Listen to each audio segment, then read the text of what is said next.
Hey everyone, thanks again for tuning in. This is the rebirth of our Accelerated Results Coaching Podcast. I am your host, Frank Clayton Jr., Coach Frank Clayton Jr., and I am excited to be back with you all. And I got my brother on again, another dope guest, Coach Justin Landry from San Diego State University. And welcome, brother. Welcome. Man, thank you for having me. It's a pleasure to be on here, and I'm grateful for this opportunity. Good man, and it's gonna be some great conversations. I'm so excited about this season. Last season had you on, like I said, I'm bringing this back with a new and refreshed intention and mindset. I really want to get into the minds of coaches and help these young people to develop who they are and understand a coach's mind so that they can better themselves and put themselves in a position to excel. So I just want to, I know you well. I just want my guests to get to know you well. And I want to read a little bit of your bio, man. You do a lot of stuff, but I just want to, check in with the folks and read a little bit of your bio. So Justin has more than 12 years experience in the athletic strength and conditioning field. He's appointed the strength and conditioning coach of San Diego State's women's, men's basketball program and women's golf. That is dope. Native from Oakland, straight from the town, and has spent the previous 16 months as an assistant strength and conditioning coach at Georgia State University in Atlanta. So moves clear across the country, back closer to home. And so he worked primarily with the men's basketball team there and the men's and women's golf team. He's developed individual programs to improve athletic performance through agility training, weightlifting, core exercises, and regeneration sessions. So the dope part about it, Justin, is that he's also a father and a husband, and doing all this with excellence. So welcome, brother. Welcome on. Welcome on. Thank you. So many hats, man. So many hats, and you wear them all well. And so I just want to get right into it, man. What got you into becoming a strength and conditioning coach? It all started wanting to be a physical therapist when I was younger, and then going into college and being able to have that opportunity to really work in the physical therapy clinic for 3 years. And so I had the opportunity to work around some awesome physical therapists that have been doing it for a very long time, and actually getting exposure, being around two professional teams, Oakland A's and the Golden State Warriors, when those guys are rehabbing from particular injuries. And then, thinking that, like, what if I was on the other side of things before they got hurt?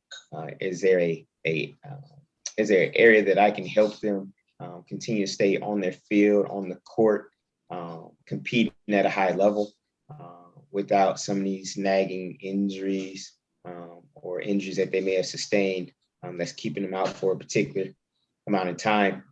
And that's when I got introduced to strength conditioning, because I was also working as a personal trainer. And I quickly learned that there's a difference between the two of them. And so it took me some time to be able to learn that difference. But I quickly realized that strength conditioning was that road that I wanted to go on, so then I can be able to blend physical therapy with sports, and be able to help these young athletes achieve their dreams of competing at a high level. Cool. And when you started, was that your ultimate goal? Like what was your ultimate goal to end up now? Honestly, for me, the ultimate goal for me is, am I having an impact on the lives of the athletes that I work with? Are they achieving their dreams? That's the ultimate goal for me. Being in college is the sweet spot for me, because I get young people that are going through a transition period, right? Because when you go to college, whether you're a freshman, whether you're a senior, you are transitioning from from whether you're coming from high school to college, or you're transitioning from college to adulthood, where, man, there's no more school. Like, you got, it's life is here. So that for me is like, this is where I feel like God has placed me to be able to impact those lives. That's dope, man. That's real dope. So who would you say influenced the work that you do now? And then how does that particular person show up in the work that you do? I mean, I have a lot of mentors when it comes to strength conditioning, but I think that my first person that I will always give credit for is my grandmother, because she was a music teacher. And as I've gotten older, I've really realized how much of impact that had on me, and being able to be around her and how she taught music, but also um, when we were at grocery stores, just walking down the street, and students that she had over the years will always remember her and run up to her and give her a hug. And she was tough on them, but they always knew it came out of love. Nice. And they all appreciated how she went about teaching and developing them into so influence when it comes to coaching.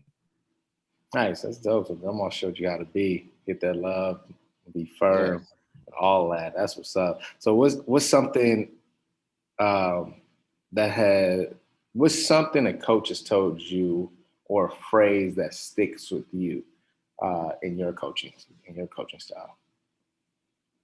Um,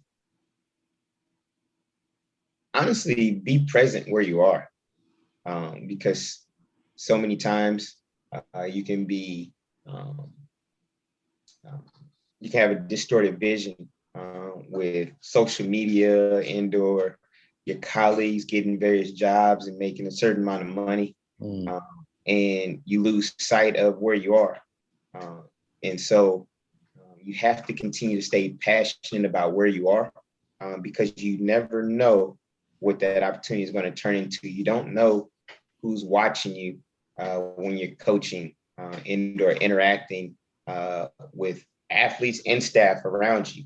Man, Somebody's always watching. that's so good, man.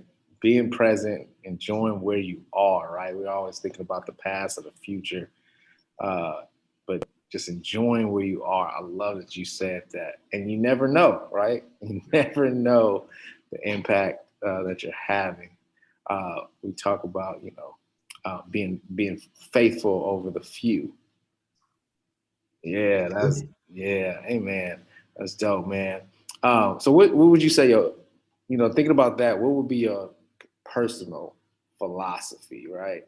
I was watching a Netflix show on coaches. It was dope, and actually reading some of Steve Carroll's books, and it got me really thinking about this idea of coaches having a personal philosophy, athletes having a personal philosophy. One, do you have a personal philosophy, and if you do, what is it? Be a relationship builder and love what you do. Like, I never feel like I go to work every day. I just don't. Like, I'm just passionate about um, the path that God put me on. Passionate about being able to help the next generation, because that gives me energy every day. Like, that fuels me. That fuels me on um, the challenges that I give myself. That's just away from coaching, whether I'm going for runs or what have you. Like, it's a mindset that I have that I'm able to impact the world through this vehicle that I've been blessed with. And uh, and we all have a vehicle. It just sometimes it takes some time for us to identify what that purpose is. And once we realize that, then you really get to formulate your own internal philosophy of how you not only work but live your life, and impact like your immediate family as well as those that you work with. That's dope. And so that's the coaching aspect of it, right? So thinking about someone that's going in or interested in being a coach, like looking to do those things. Now I want to shift a little bit and talk about the athlete perspective. right? So what type of attributes do you think coaches look for in an athlete that they're looking to recruit? Consistency, a hard worker, somebody that is um, self-motivated, um, someone that is just willing to be coached and not take coaching personal, because there is a level that athletes are aspiring to be, but oftentimes that level they don't know how to get there. I have a philosophy that you don't know where you need to get to unless you get there, and you don't know what you need. Like, you know what you need at this current level that you're at, and the coach's job is to help you and give you the tools for the attributes that you need to get to your next level. That way you can reach your potential that you desire to reach. But you won't know that unless you allow yourself to be coached. Yeah, how does you think about high school, right? We talk about the transition period and kids moving up from high school to college. Like, uh, how do they get that mentality? What are some things they could do? Because you got kids at all kind of levels. Some are talented, some are just hard workers and like to do the work and just hoping for the best, right? You got this spectrum of talent level, but you also have this spectrum of mentality, right? So, as a coach, what would you advise them? What would you advise them to go? How can they get into some better spaces? It doesn't matter the level. It is elite student athletes at every single level. And so I try and encourage every student athlete to go to the various colleges and universities that's near you, and look at how these student athletes work, and look at their practices, look at how skillful these athletes are. There are various reasons of why um, student athletes may not be at the Division I level. There are elite athletes at Division II, Division III, NIA. I started at NIA school. I went to a D2 school, um, and and so um, you learn something from everyone, and I think that you learn that at each level has its challenges, but it also has its successes, and you can learn something from everyone. Right, it's a kind of having a level of humility, right? Yeah, like like there's nothing wrong with saying like I went to a Division II school, or that I learned from this Division II coach or like nothing at all, because in the end, it's great coaches and great athletes everywhere. And if you're humble enough to allow yourself to learn from anyone, you take your game to another level. Right. We get. I think sometimes we get it confused with this idea of uh, this conflation of confidence and humility being kind of the opposite ends of the spectrum. Yeah, I think sometimes, like, we oftentimes we look at professional sports, right? And we see their athletes, most majority athletes are coming from Division I schools, but that but not all. Right. There are a lot of athletes that have survived longer than most of these Division I athletes at the professional level, that came from D2 and D3 and NIA, because they had a mindset Right. that they could not be outworked. They were prepared, they were motivated, and they were ready to learn. And I think these are aspects that I'm not gonna say this generation, because I think that every generation has struggled in some way, shape, or form as we've matured in those areas. Yeah, you talked about mindset, right? We heard that, and accelerators of coaching is all about mindset, preparing psychologically for performance. And so, you've been in the game for a while. Do you see athletes discussing their mental health or expressing themselves more? And if so, how does that play out?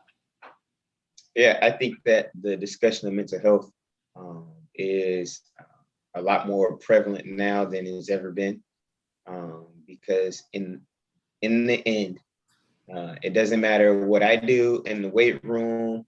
Doesn't matter what the coaches do when it comes to practice and that aspect of it.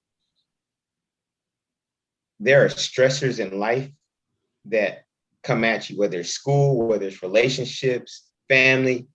There are stressors that come upon us, especially as student athletes. Again, going back to that transition period, right? That um, oftentimes go overlooked, because it's considered weak to some people, but really discussing your stressors and being able to find um, ways to be able to cope with them, that makes you strong. That makes you stronger, because you want to be 100% mentally and physically when you compete. If you're 100% mentally and physically when you compete, you have an edge. But when you're dealing with stressors and those things are causing anxiety, causing depression, that gives your opponent an edge when you can talk about on game day. Right.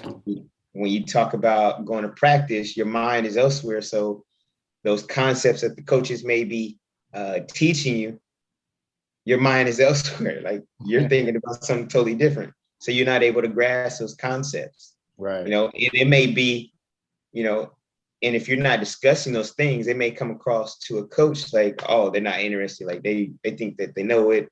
They're not grasping this concept. They don't want to talk about, So that's why, mental health, you want to be 100% mentally, because that's just as important, if not more important than what you're doing physically with your body. And I'm glad you said that, right? Because I always talk about, you know, we hear sports growing up is 90% mental, 10% physical. Yet I'm always intrigued to find, and when I go to practices, like how much a coach spends time on discussing that, training that. And so my question really is like, what are some things that coaches, do you feel like coaches could use more training and identifying some of these stressors that athletes are going through, or even having tools? Because what you said was, right, kid comes in not really focused as a coach, right? You're questioning their commitment, you're questioning all of these things, but are we really considering what they may be going through? And I'm talking about the coaching community as a whole.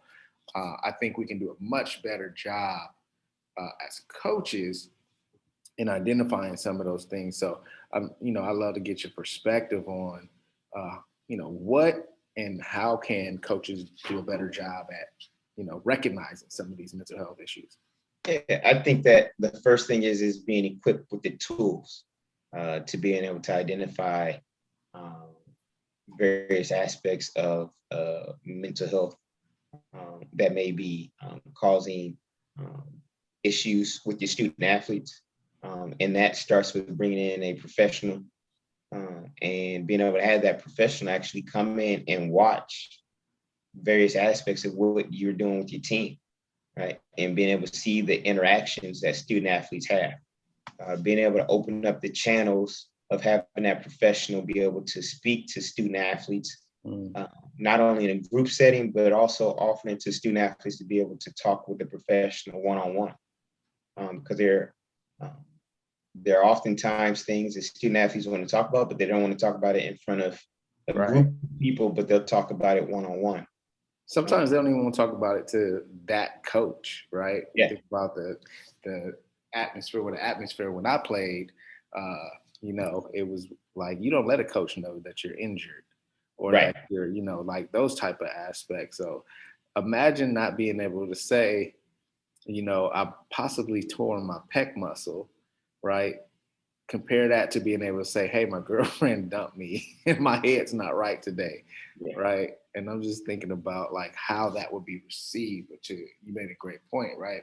Bringing a professional in, and then thinking about what would make you comfortable, or you think other coaches comfortable with bringing a professional in, because sometimes there's some resistance there, um, in bringing an outside, um, you know, contractor or other coach into, because it almost feels like, one, I don't that says, for some coaches, like, I don't know what I'm doing, right? If I'm the motivator, I'm the Yeah. captain of this ship. But I think, it's to your point again, it's getting help is not a weakness, it's a sign, it's a strength when you Yeah. know that. It's just like the student athletes. They're learning from us, and you bringing in a professional, like we're learning from them, right? But at the same time, like I think about, my son, right? If he was going through something that I don't completely understand, then I would want someone to be able to explain to me and teach me the tools to be able to help him be successful, right? And so it's not a weakness. It's identifying how can I make our team stronger, and how can I help this athlete, student athlete, be better, and because we're preparing them not just for their sport, we are preparing them for life. We are preparing them not just for college, but for life beyond sports. Because at the end of the day, uh, when it comes to basketball, that ball is going to stop bouncing at some point. Right. So I need you to be able to cope with the various stressors and the highs and lows of life. Because you can't get too high, you can't get too low. Um, but being able to have the skill set to be able to navigate those roads when you arrive to them. And I'm glad you mentioned your son. I want to come back to him in a little bit. Um, but I want to talk about the aspect, right? We talking about coaches. We just got off the athlete, but then I want to move into like the parent aspect. Some of the things, like, what do you see some of the dynamics or challenges athletes have with their surrounding support system, whether it be family or friends? Like, what are some of the things there that you kind of notice? That when they're making a big decision, specifically when it comes to what college that they're going to, um, they are concerned about, am I making this person happy? Or I don't want to disappoint this person. Or sometimes some of these student athletes aren't even making it the choice themselves. It's being made for them. And it goes back to the psychological aspect that when they do arrive, they don't want to be there because this is Yeah. not where they wanted to go. So I think that it's about educating the student athlete and giving them the space to make the right choice for them. Because when they go on these visits, whether it's an official visit for a sport, or an unofficial, it's about feel. And it's about being able to go to multiple places and seeing um, how the school is on just regular basis when all the students are there, how their potential teammates interact, how their coaches interact, but also being able to take a deep breath when they leave and being able to think about everything that transpired while they were on their visit, and then making a educated uh, and thoughtful choice. Because really, you're making a decision based off of 2 days on a particular campus that Right. is going to That they're gonna do their impact best to make it life. seem like it's the fun, right? The most Yeah. fun. Yeah. Oh man. Yeah. Yeah, and I think you made you talked about how sometimes it's not their decision, and from a parent perspective, it might be hard sometimes to sit back and trust this young adult to make a very important decision. But then you also talked about, you know, something that happens, here in Oakland. You notice a lot of athletes come back. They're just not prepared to stay in the environment that they leave out, go and visit. and they come back and then they end up back here. Like as a parent, as a support system, um, any advice on, to a parent who has an athlete going away, what could they do to help them, you know, kind of fend off that homesick feeling?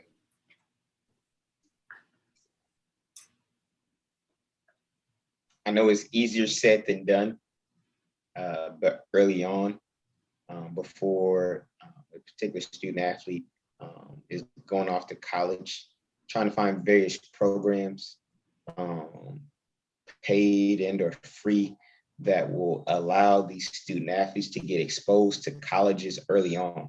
Mm. And there are various programs that will take student athletes for free to colleges out of state or just down in Southern California, whatever it may be. But I think that is the biggest hurdle that many student athletes, especially from Oakland, have to overcome, is that it's okay to be away from home um, if that's the right fit for you.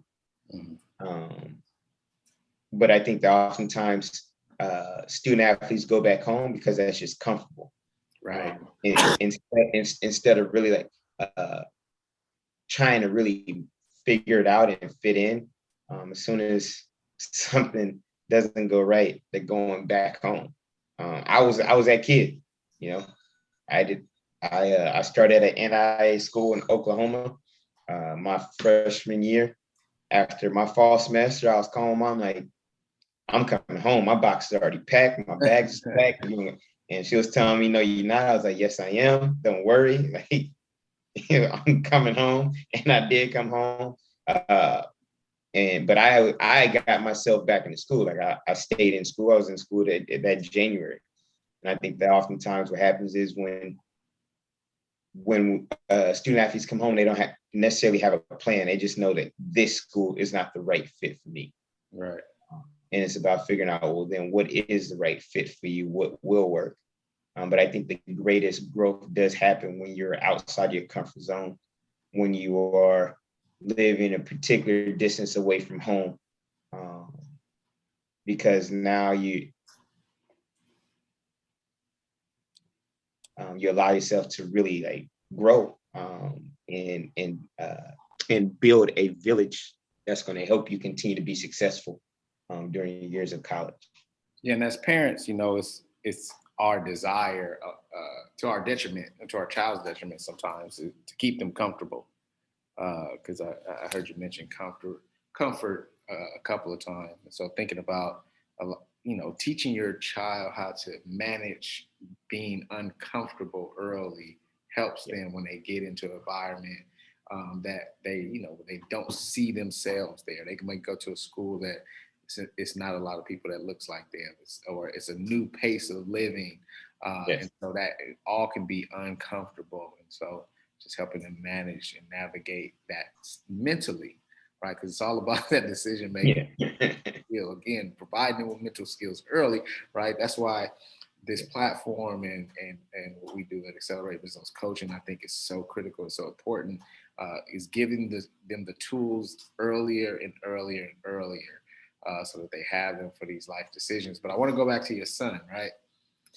Thinking about your son, congratulations, by the way, baby boy, first one.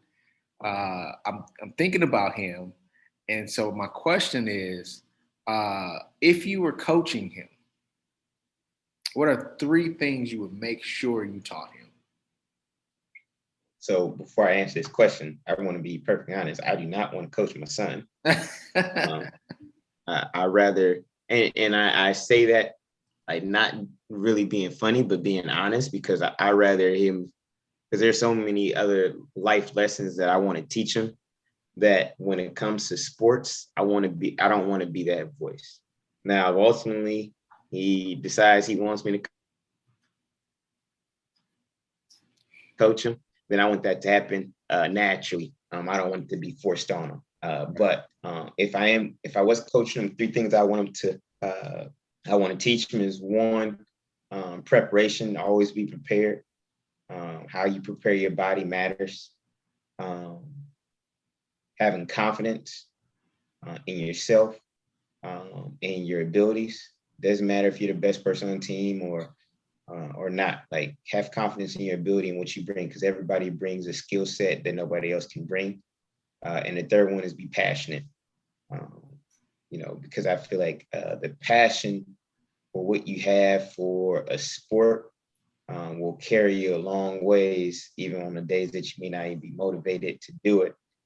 Your passion will take you there, because you know the where your skill set, your confidence is going to take you.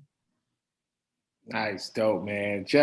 Coach Justin Landry, man. I appreciate you, brother.